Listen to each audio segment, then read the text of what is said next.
Friday, everybody. Welcome to the Michael Cutler Hour. I am your host, Michael Cutler. It is, unbelievably, July the 28th, 2017. Where did the time go? I hope all of you have had a great week.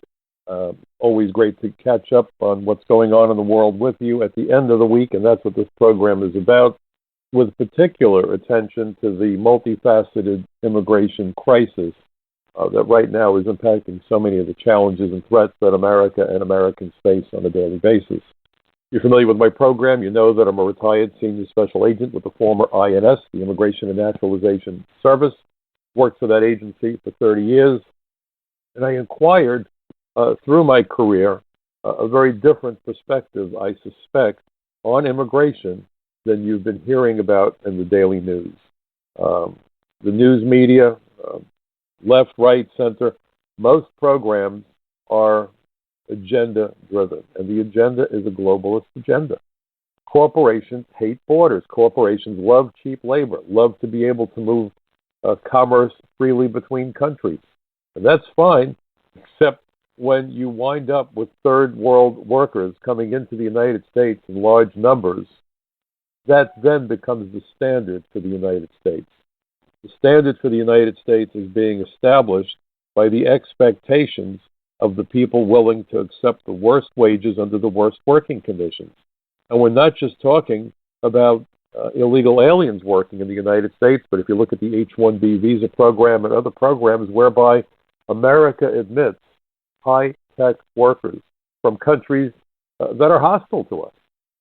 Certainly nobody could argue that China is our ally, not with what they have been doing of late in the South China Sea. So my mission, ever since the attacks of 9/11, has been to try to call attention to all of these issues and to fill the gap that was created by the failure of the mainstream media to truly report on immigration accurately, objectively, and dispassionately. You have a crayon handy. If you're not familiar, again, with me, with what I've been doing, please go to frontpagemag.com. I do a lot of writing for Front Page Magazine. It is sponsored by the David Horowitz Freedom Center. Very proud to be a columnist for them. I write for capsweb.org, Californians for Population Stabilization. Do a lot of writing for the Social Contract. It's a quarterly publication. The spring edition, in fact, the two lead articles were the articles that I wrote. One of them, Immigration Fraud, The Lies That Kill.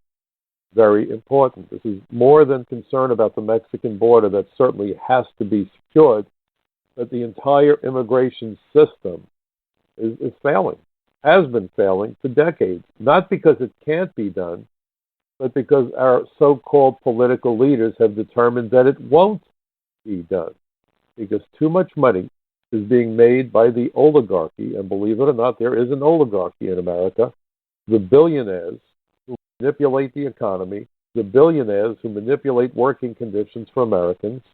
And I'm not a conspiracy theorist, but, you know, it's remarkable to me that when you listen to the conservative programming and you hear about the need for comprehensive reform, the need to remove taxes, the need to cut regulations.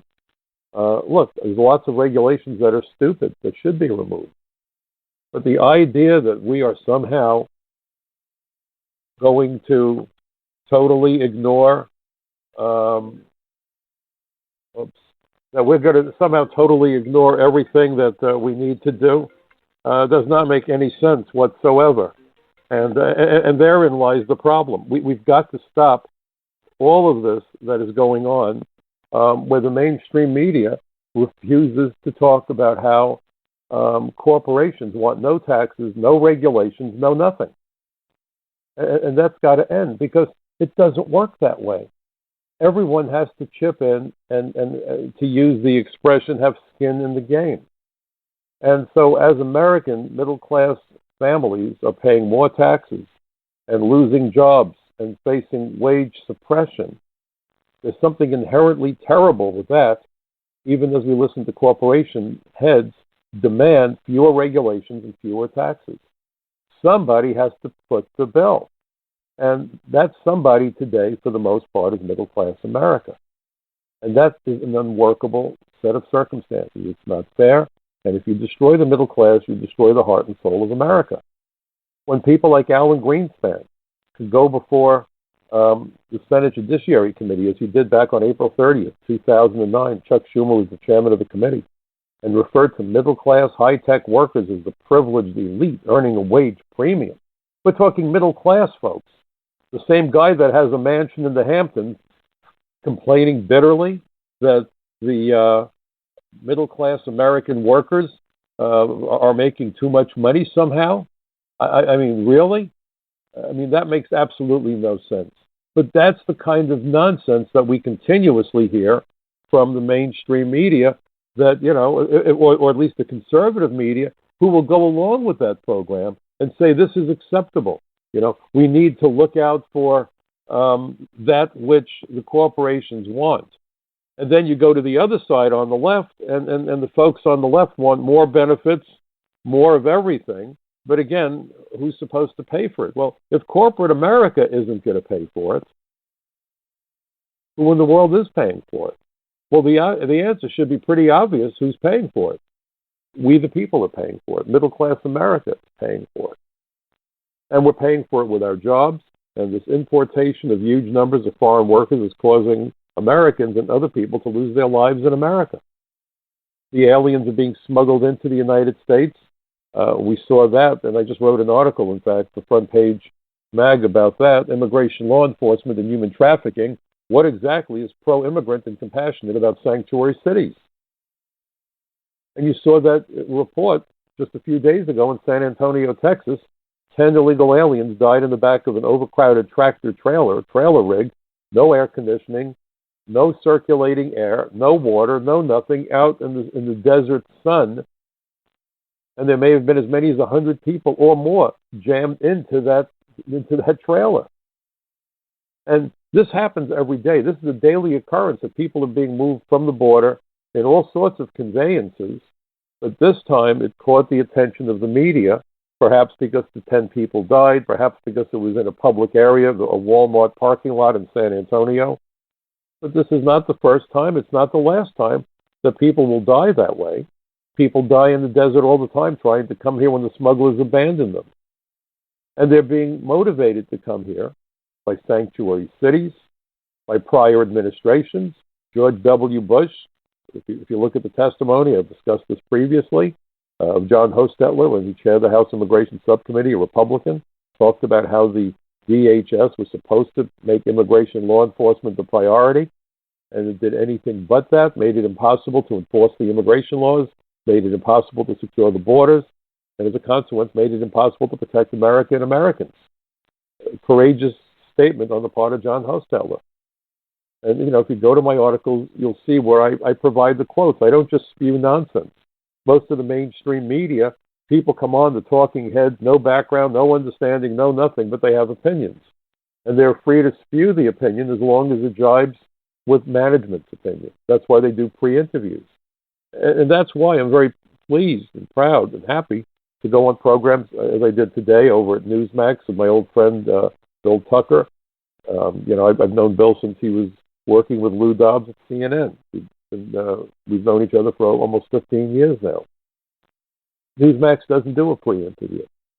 And I'm not being paid by them, so don't think that I'm saying all these nice things because I'm being paid. No, I'm not. I just call them as I see them.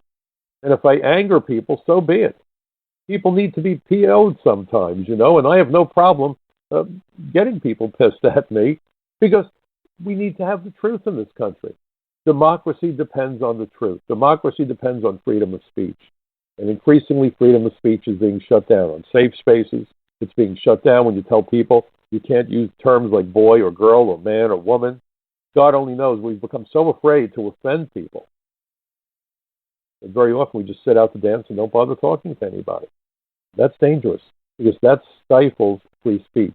That stifles the ability of Americans to communicate with each other. It's bad enough that so many people don't speak, read, or write English in America today.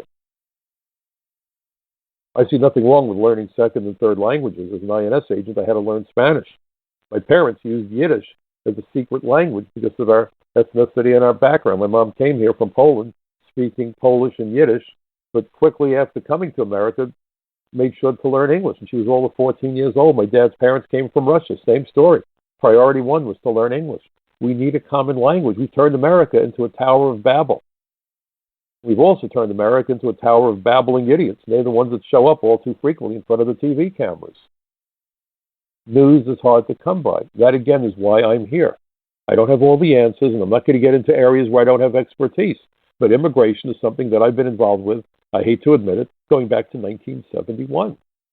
And it's a most critical issue because it's about keeping out criminals and terrorists, enemy combatants, spies, human rights violators, people who have dangerous communicable diseases, people who are likely to take the jobs of Americans, or at the very least, drive down wages by flooding the labor pool. And those people in the back of the truck who were injured, as well as the ones who died, were coming here as an act of desperation because they lived in countries where they couldn't have opportunities. But as we admit more and more people from third world countries, they bring with them expectations as third world workers of what they think is a reasonable paycheck and what they think is reasonable working conditions. We would be appalled. But we're Americans and they're not. But increasingly, as we flood America with third world workers, with third world expectations of wages and working conditions, those working conditions and those wages are becoming the new norm. We are slowly but surely turning America itself into a third world country by design. By design. And the media has been so complicit that when Donald Trump stood up, and I don't care what you think about Trump, and sometimes I agree with him and sometimes I disagree with him, but goodness, he was 100% right when he said we've got to secure the borders, we've got to keep the terrorists out, we've got to get American hands to do the jobs. And Americans are screaming. I wrote an article during the Mayhem demonstrations, as I referred to the May Day demonstrations. The people that were out there demonstrating obviously didn't learn the lessons of economics of supply and demand. When you have a shortage of jobs and an abundance of workers, you don't bring in more workers. Because if you bring in still more workers, then you're going to drive down wages and displace American workers. So you have people out there demonstrating and in some cases rioting. We want more money. We want more money. We want good jobs. Well, that's great. Who doesn't? But the path to that doesn't come about by flooding America with foreign cheap labor. And that's not a statement of bigotry. It's a statement of reality. People get upset when there's an opening in management in a company and the company hires outside the company for a vice president. They say, gee whiz, why didn't they pick someone from inside the company? Today, we're not even picking people from inside the country. And Donald Trump comes along and says we have to reverse what we're doing. This is anti-American. This is hurting America's security, safety. Today, Donald Trump was out on Long Island. If you're not aware of it, he was talking about MS-13. That's a subject close to my heart. I began investigating MS-13 nearly 25 years ago, out on Long Island. They were always violent and vicious, but there weren't that many of them back then. But the surge of unaccompanied minors that Mr. Obama gifted us with back in 2013, 2014, 2015, metastasized the MS-13 presence in the United States to almost every state in the Union. This supposedly small group of gangsters now permeates the United States. They are recruiting 8-year-old children. According to the reports, at least 20 young people were killed on Long Island in the past year and a half or so. And not just killed, but sliced up, chopped up, tortured. Goodness. And yet, there were demonstrators out there today saying, oh, don't you go enforcing the immigration laws. Don't you go politicizing immigration. Immigration is all about politics. Jimmy Carter ordered immigration agents to not make arrests during the census to gerrymander the districts by making certain that the liberal cities and towns had large numbers of illegal aliens, that those aliens got counted meant that during the census, during his administration, that more seats in the House of Representatives and consequently more electoral votes in the Electoral College would go to those bastions of liberalism. And remember, I'm registered as a Democrat. I'm being nonpartisan what I'm telling you. I'm just telling you the truth. Neither party should be doing that nonsense to us. We're being shafted by both parties. I hate both parties.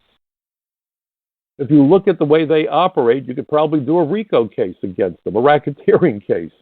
It's about campaign contributions, influence, power, And where does that leave the average American? Up a tree with nowhere to go. Up a tree with nowhere to go. Both political parties want the campaign contributions because it's expensive to run for president. Billions of dollars. It's expensive to run for the House of Representatives or the U.S. Senate or the governor's mansion. This isn't the old days where you went out there and spent a couple of bucks and made some speeches and people voted for you. Electioneering is big business. The pollsters are big business, the pollsters. I would love to see some of these pollsters sitting on their polls and rotating. The pollsters ask questions, and the way the questions are framed very often determines how the questions are going to be answered. And they bring these bogus polls back to the politicians who don't have balls in their shorts and wind up doing whatever they have to do to get the perceived votes. They talk about Latino voters as though somehow an American whose last name is Rodriguez wants something from the guy whose last name is Schwartz, Goldstein, or Jackson. If that isn't a demonstration of bigotry and racism and profiling, I don't know what is. All Americans who are rational and reasonable, irrespective of what I call the superficial factors, race, religion, ethnicity, gender, all Americans want the military to keep the enemy as far from us as possible. All Americans want law enforcement to keep the criminals off the street, the drugs out of our schools, the gangs out of our schools, and they want the schools to educate the kids so that any child, irrespective of race, religion, ethnicity, or gender, can write the next great American success story. That's what we want for ourselves, our children, and our children's children. And please don't tell me that someone whose last name is Rodriguez or Garcia wants something different. Because if you believe that, you're a flaming fool and a bigot. We're Americans. But yet the pollsters put us into little cubby holes. Oh, the Jewish voters want this, and the black voters want that, and the Latino voters want something else. And they're out there with their magic markers and drawing these lines that look like an EKG or a seismograph or God knows what. It looks so scientific. All it is a coloring book for nitwits. And you saw how effective those pollsters were during the election. Donald Trump won, bottom line. Donald Trump won because they got it wrong. And they got it wrong because this idea of identity politics is corrosive. It's disgusting. It's destructive. It's ripping America apart. And it's far from accurate. And to any politician who thinks that they're going to follow what the polls tell them to do, I got a word of advice for you. Running in front of a mob doesn't mean you're leading the mob. Running in front of a train doesn't mean you're leading the train. You're just running for your life and you're a coward. Real leaders need to stand up and say, enough. Enough. And that's how Trump got elected. Whether you like him or not, that's how he got elected. Because finally, somebody who couldn't be bought stood up and said, let's put America and Americans first. I had said that in my writings. I know some of the people that work for him read my writings. I've spoken with a bunch of them. And I told them it would be nice if we had a president who would say a pledge of allegiance to the American people. And lo and behold, when the president gave his his inaugural address, what did he talk about? Saying the pledge of allegiance to the American people. This is common sense. People want to know that the president of the United States represents them before he or she represents people from any other country. Parents put their children first. Countries are supposed to put their citizens first. But there's the problem. The word citizen, the word alien, the word immigrant. Dirty words today. Dirty words because when we start to make distinctions between aliens and citizens, then the notion of open borders becomes much more difficult to deal with. It's hard to obfuscate the truth when you use accurate language. Language is critical. Language is critical. If you can control the language of a debate, you can win. In a debate, language is like the high ground to the military. The guy on top of the hill has a much easier time of it than the guy at the bottom of the hill trying to scale the hill. The person that can control the language of the debate, he's the person that has the unfair advantage. Look at the way the media reported. And I wrote about this again for Front Page Magazine, Courting Disaster. Supreme Court decides against Homeland Security. And the subtitle, Court Guts Presidential Authority to Prevent the Entry of Terrorists. Well, the news media has continuously, and I don't care what station you want to go to, with the exception of Newsmax, One American News Network, my friend Dana over the Dana Show at Blaze TV, they know better. The other networks, travel ban, Muslim majority countries. That's what we've been hearing. Travel ban, Muslim majority countries. Okay. Travel ban? Not really. There's a section of law, and I've discussed this previously, but I'm going to discuss it again because the Supreme Court has weighed in again, and the Supreme Court has pulled the rug out from America. The Supreme Court. Not just that wacky judge in Hawaii. Not just Watson. The Supreme Court. Title 8, United States Code, Section 1182, F as in Frank. 1182 altogether. This section of law you need to read. Really, you need to read it. Go to my website. Go to michaelcutler.net. Go to capsweb.org, Front Page Mag, the Social Contract. I don't care where you go. But you will see links to these sections of law. You need to educate yourself. You need to do a little bit of heavy lifting. You can't understand the issues by reading the headlines and think you understand what's happening. Especially when the broadcast media is doing everything they can to obfuscate the truth. You know, that scene with Jack Nicholson and A Few Good Men at the court-martial, you can't handle the truth. Well, the mainstream media, if they were honest, lots of luck, would say, we don't want you to have the truth. They're in the business of propaganda, straight out of George Orwell. So if you look at 1182, it's the categories of aliens to be excluded from the United States, and you'll see it. It's right there, black and white. It has nothing to do with race, religion, ethnicity. It's about keeping out aliens with dangerous diseases, aliens who are mentally ill, criminals, spies, terrorists, human rights violators, fugitives from justice, aliens who were previously deported, aliens who are likely to become a public charge, or if they worked with displaced Americans. That's it. Doesn't talk about race, doesn't talk about nationality, doesn't talk about bupkis. It's about protecting America and Americans. That's what it's about. It's like the homeowner looking through the peephole before deciding on whether or not to let a stranger into his or her home. Common sense. Common sense. All too rare today. But Section F of that statute not only lists the categories of excludable aliens, but it also articulates in a couple of short sentences the authority of the President of the United States.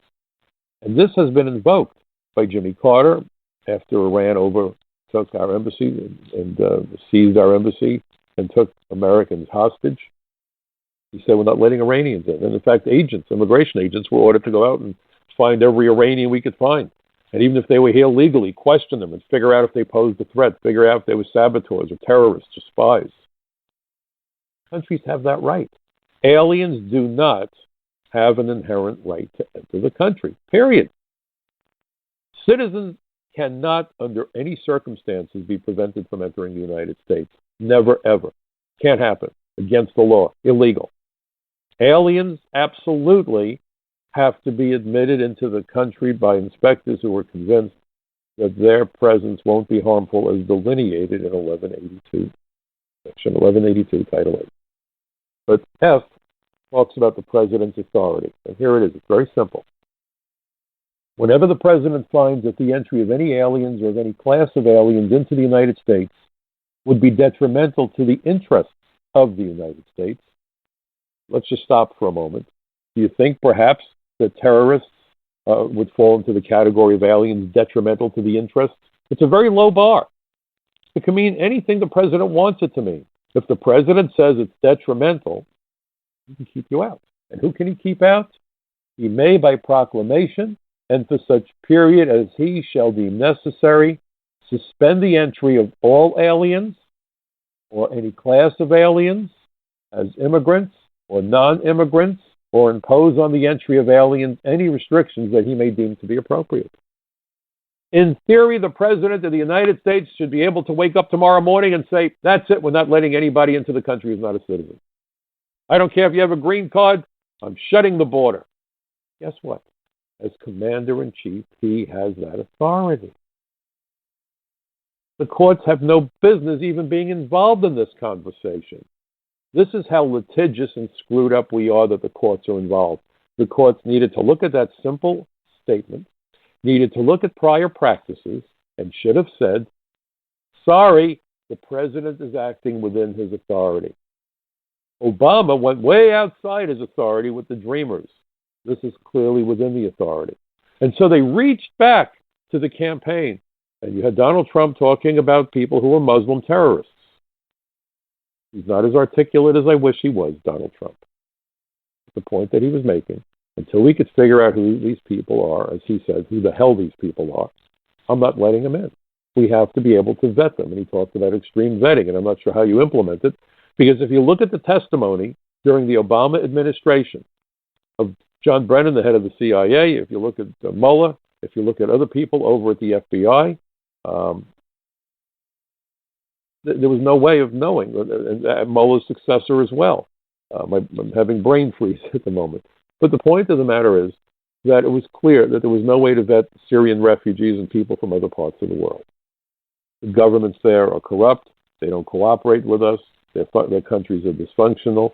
Syria is in a state of war. Iran is the biggest state sponsor of terrorism. These are the countries that were on the list. These are the countries on the list. But the media kept calling it a travel ban for aliens from Muslim-majority countries. What's interesting is that none of these arguments would have happened if the media had simply had the integrity and the honesty to just identify the president's executive order the way they did with DACA. Deferred Action Childhood Arrival. We all saw that, right? DACA. They didn't say kids admission. They didn't say whatever. And occasionally they called them dreamers because Dreamer went back to the DREAM Act, and it's about, alien children. See? And by the way, isn't it remarkable the word alien became palatable when the A in dream is alien?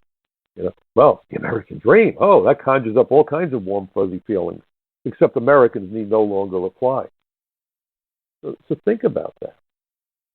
You have James Comey, head of the FBI, Michael Steinbach, his assistant director for counterterrorism. You have John Brennan, the head of the CIA, all saying we can't screen people.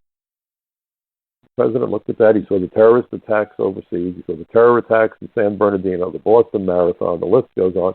He said, I'm commander-in-chief. I'm president of the United States. The last thing that I want to do is be responsible for the deaths of Americans in our own country.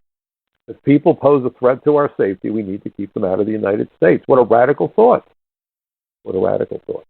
But the courts got involved, and the media refused to tell us. By calling it a travel ban and not referring to it by name the way they did with Obama's DREAM Act, the DACA program, Deferred Action, it was easy to obfuscate the truth. Now, you must be wondering by now what the actual title of the president's executive order is. I decided to give you a little bit of a cliffhanger. So let me tell you what it's called. And when I tell you the name of the president's executive order, you will immediately understand why the media refused to use the name of the executive order. Because it would provide irrefutable proof as to what this is all about. But that's not what they want. What they want to do is drive an agenda with the artful misuse of language out of Orwell. Okay, take out your crayons. Here is the name of the executive order that all the media calls the travel ban. Ready? Here we go. The executive order is known as the Protecting the Nation from Foreign Terrorist Entry into the United States. Let me repeat that. The actual official name of what the media is calling a travel ban, not a travel ban, this is what it's called. Protecting the Nation from Foreign Terrorist Entry into the United States. How clear is that? How crystal clear is that? It's concise, it is focused, it provides clarity, it's about keeping out terrorists. But you see, if the evening news reported the president has issued an executive order to keep out terrorists, people would have yawned. They would have said, thank God. They would have said, wow, I can get a good night's sleep. So they called it a travel ban. And they kept saying Muslim countries, Muslim-majority countries. Left out Indonesia, the most populous Muslim-majority country. The population of Indonesia by itself is almost equal to the population of all 6 of those countries combined that are on the list. If he was trying to keep out Muslims, he's doing a really bad job. Pakistan, left out of it. A whole bunch of other countries left out. It's not about Muslim-majority countries. It's about keeping out foreign terrorists so that they can't enter the United States to attack us. But if you said that, and it would be accurate, where are we? Now what do we do? Gee whiz, it sounds reasonable. But you see, we can't allow Mr. Trump to sound reasonable. We can't permit immigration law enforcement to sound reasonable. So what do? We use language that confuses the issue. By referring to illegal aliens as immigrants, and we're a nation of immigrants, and then people are running around saying the president is going to deport the immigrants. It sounds like he's rounding up people with green cards who are minding their own business. Not what he's doing. When you enter the country illegally, you are trespassing. Chuck Schumer, a couple of years ago, went on a tirade and got in front of the TV cameras. What a rare event that is. And what did Chuck Schumer talk about? He said, we have people that are trespassing on the World Trade Center. This is while it was still under construction. He said, we have people that are climbing the Brooklyn Bridge and the Manhattan Bridge, and they're hanging banners off the bridge, touting the PLO and taking photos from the top of the Trade Center, posing a threat to public safety. We don't know who these people are, and by being there, they're endangering people's lives. So what did he say? We need a new federal law. Now, that's a novelty. What's the federal law? That if you trespass on critical infrastructure, if you trespass on a national landmark, this should be a federal crime with a 5-year jail sentence attached to it. And he even noted that there was a 16-year-old kid who had climbed the World Trade Center to take pictures. He wanted to put a 16-year-old boy into a cage for 5 years because he trespassed on the World Trade Center. Well, it's kind of strict, kind of stern. Boy, I'm impressed. Chuck Schumer getting serious about the law. Oh, but by the way, if you trespass on America, Schumer wants to give you citizenship. The disconnect is mind-boggling. So they run around and say, well, Trump is going to deport the immigrants. My wife was working in a synagogue, and there was a woman who worked there with us. She has a green card. I believe she was from Great Britain. Came to work one day and said, I'm not really involved in politics. My husband, she told my wife, is a big supporter of Donald Trump. I think I like him. But the newspaper this morning had a headline that said Trump to deport the immigrants. And I'm wondering if I'm going to have to go back to England because I have children here. And my gosh, what would I do if I had to go back to England? My wife had to take great pains to explain to her. She said, no. That's just the media. He's not talking about people with green cards who are here legally.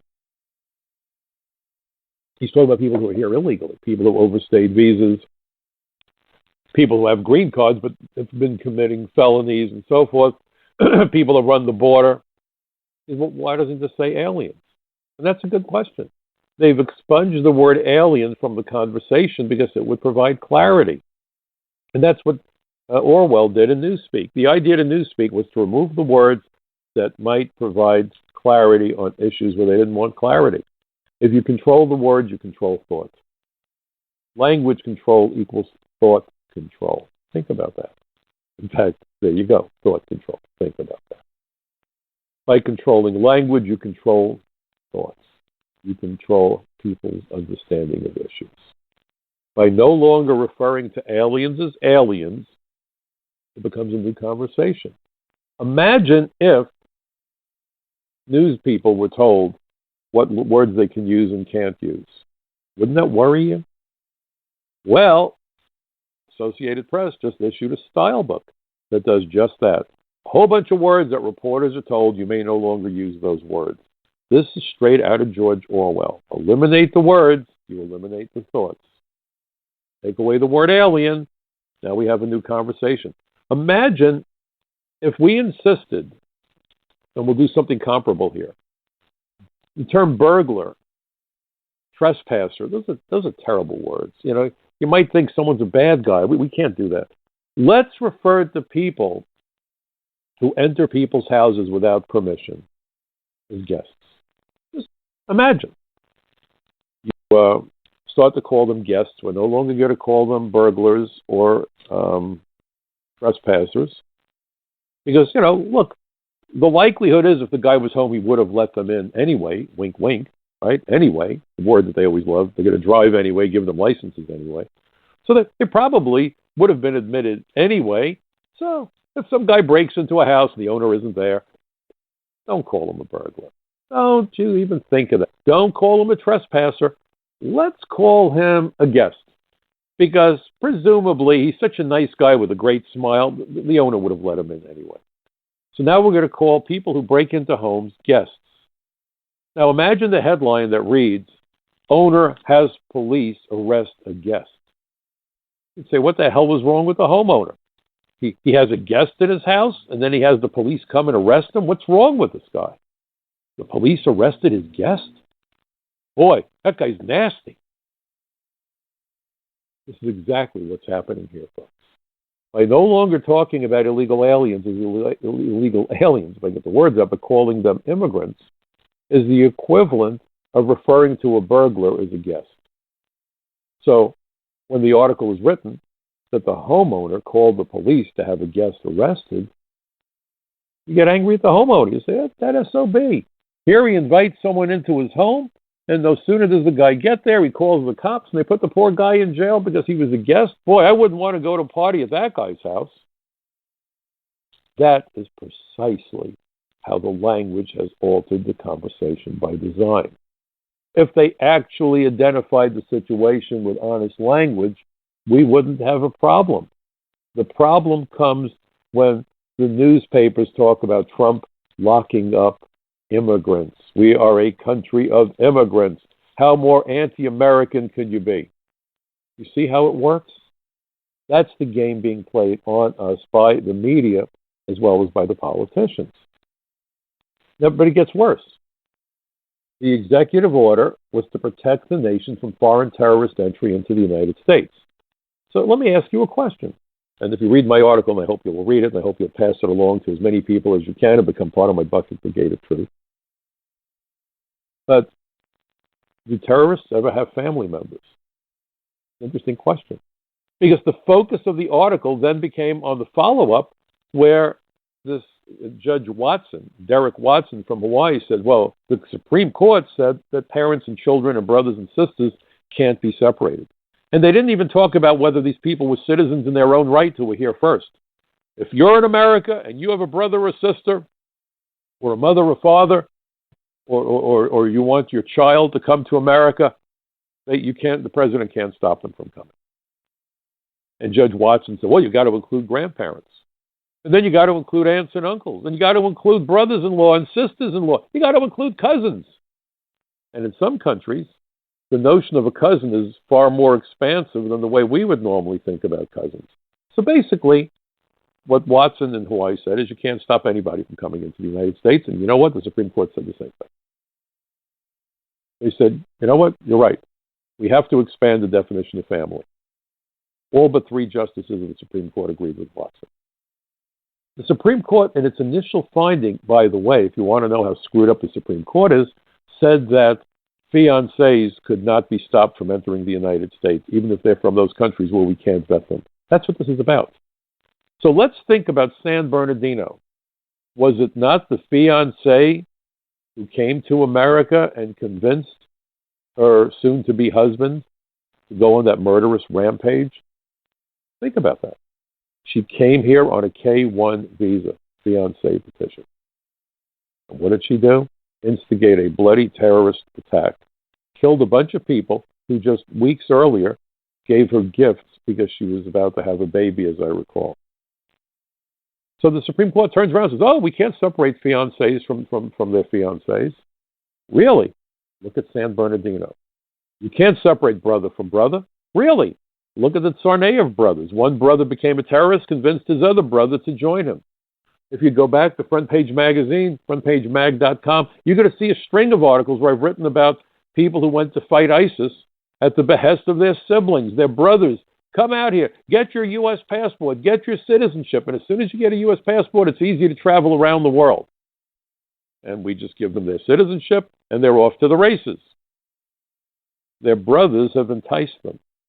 Have we not seen families where a terrorist carries out an attack and the families carry on as though this guy won the Olympics, as though this guy won the marathon? Oh my God, my son killed a bunch of infidels. Thank God.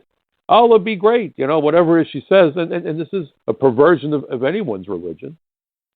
And you know, that's what we're seeing. Under the guise of religion, with that fervor, knowing that they have the truth, supposedly, you have families thrilled that their own children have killed innocent people. They have families. And yet, what did the Supreme Court say? If you have a family in the United States, you can't be stopped from entering. He's only the president, right? But the Supreme Court went beyond that.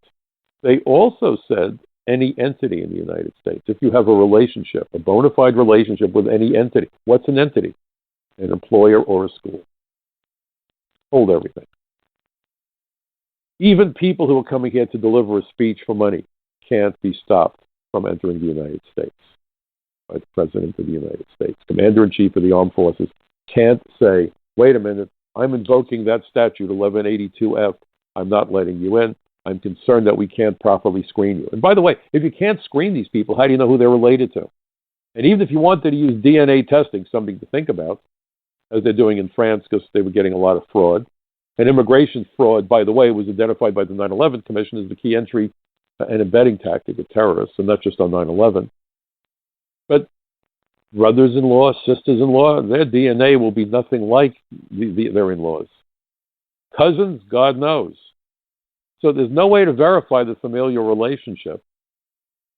And the Supreme Court said, but if you are a student in school, or if you have a job and you're working in the United States, or if you're coming to deliver a speech, then the president can't stop you. So now what they have told terrorists to do is to claim to have family in the United States, and then they can come in, and the president can't stop them. Of course, the inspectors can, if they have the information that they need. I'm waiting for the Supreme Court to rule against the inspections process at ports of entry, and then we truly will have a country with no borders. Lots of luck with that one. Lots of luck with that one. We're going to take the door off the hinges. So please understand what we're talking about. You can have radical Islamist terrorists whose families celebrate when their children murder innocent people in the name of God. And yet the Supreme Court doesn't look at this and say, wait a minute, safety first. In fact, I love the language. You know, the balance tips towards national security if the alien has no bona fide relationship in the United States. It tips. This isn't the damn scale. These aren't the scales of justice. The balance tips towards national security. Folks, national security should always be number one on the list of priorities. And when I could hear the Supreme Court talking about the scales tipping toward national security, but only if the alien in question has no bona fide relationship with cousins or in-laws, or has a job, or going to school, or coming to give a speech. Do you know what a terrorist does the day before he or she participates in a terrorist attack? They go to their job, or they attend the classes, or they've been hiding in plain sight.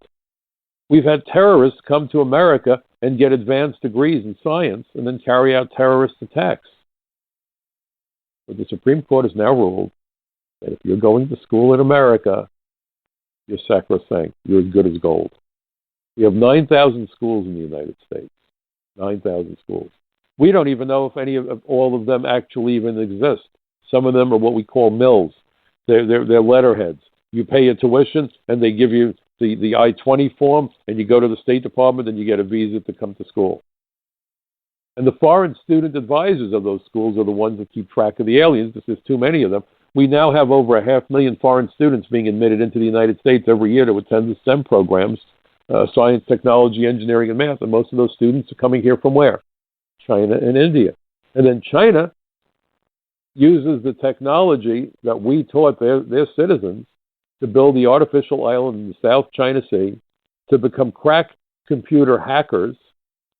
Think about that. To build up their navy, their nuclear navy, and their airplanes and everything else. We've educated our adversaries. And then who do they share that information with? North Korea. And North Korea just launched an intercontinental ballistic missile today.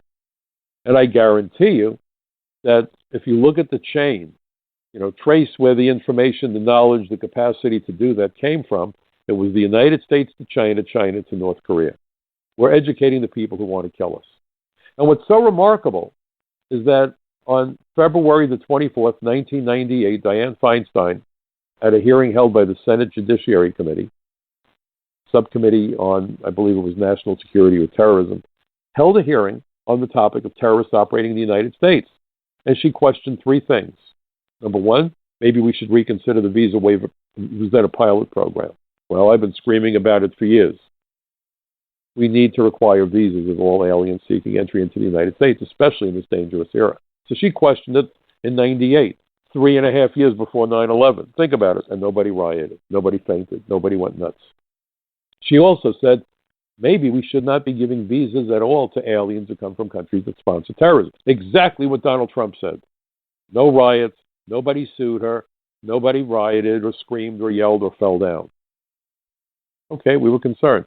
This is all predicated on the bombing of the World Trade Center in 1993 and the shooting of CIA officers a month earlier, all by foreign nationals from the Middle East. And finally, Dianne Feinstein said, maybe we ought to stop giving training in nuclear physics and biochemistry to citizens of terror-sponsoring countries because we're teaching these people how to make weapons of mass destruction. Nobody blinked. Nobody flinched. Now you've got the Supreme Court saying if you're a foreign student, you can't be stopped from entering the United States by the president. Have we lost our collective minds? Has the Supreme Court gone off the deep end? Go back to the title of that executive order. It's about keeping foreign terrorists out of the United States. But what the Supreme Court did, aided and abetted by the media, is to turn this into a discussion not about national security, but about what constitutes actual family. And so the headlines blared, judge in Hawaii rules, grandparents can be reunited with their grandchildren. And that was what the focus was. And then you wonder why Donald Trump is getting hammered in the polls, because the average schmuck, the average fool who reads that headline says, my God, Donald Trump wanted to separate children from their grandparents? Is he crazy? What kind of man is he? Because it's taken out of context. And then the Supreme Court said, judge in Hawaii is right. You can't separate grandchildren from their grandparents. Another shot at Donald Trump. Listen, this is crazy stuff. This is crazy stuff. Why did the headlines say foreign students can't be prevented from entering the United States? Foreign workers can't be prevented from entering the United States. People coming to give speeches can't be. Donald Trump, is trying to separate in-laws. Heck, when I speak to most people, they talk about their in-laws. You don't want to know what they say. But I mean, all kidding aside, think about what I'm saying to you. The media misportrays the truth. They lie through their teeth. And if you dare use the phrase fake news, everybody has a cow. But it is fake news. If the media would only refer to the president's executive order by its actual title instead of calling it a travel ban, there'd be no complaints. Well, I mean, there's always going to be some fool that's going to complain. But it would make sense to people. How can anyone argue when you say we're trying to keep terrorists out of the United States? No, bring them in. I can't wait to see more carnage. Really? But that's how the news is misportraying it. That's how the average American looks at the headline and says, oh my God, this is about Muslims and grandparents. No, it's about terrorists and dead bodies. But that's not what the media says. That's not what the media says. And when our friends at CNN talk about the president giving that great speech that he just gave today out on Long Island, and he talked about MS-13, how they're going to attack MS-13, and we're going to do them in, and he was there with the ICE agents and members of law enforcement, and boy, did he get a raucous reception. And I was proud to listen to that speech. I spent 30 years of my life enforcing the immigration laws. Proud to do the job. Proud to do that job. And he said to these agents, I've got your back. You do the job and we'll support you. Well, it's a far cry from George W. Bush, who put Border Patrol agents in jail for doing their job. And when one of those agents, I forget if it was Ramos and Compion, got beaten to within an inch of his life, instead of just commuting the sentence and say, okay, whatever, and he shouldn't have been prosecuted in the first place, and they didn't even tell these agents that the guy that they got into this situation with was a known drug trafficker. They're supposed to make full disclosure. They didn't. I mean, Bush, no hero here either, folks. The solution for this agent who was almost killed in jail was to put him in solitary confinement. Imagine if you tried to do that to a terror suspect today. There'd be riots. Nobody rioted. Nobody gave a damn. So you have a president of the United States who's not only commander-in-chief of the armed forces, but commander-in-chief of federal law enforcement. Tell the agents, you go after the gang and I'll have your back. And the reaction was amazing. It was great listening to it. I was sorry I couldn't watch the actual program. And CNN came on right after that, talking about how MS-13 said that this isn't going to deter them, that this is helping them to recruit more members. The lie that if we enforce the immigration laws and police work with immigration, nobody would come forward. That's baloney.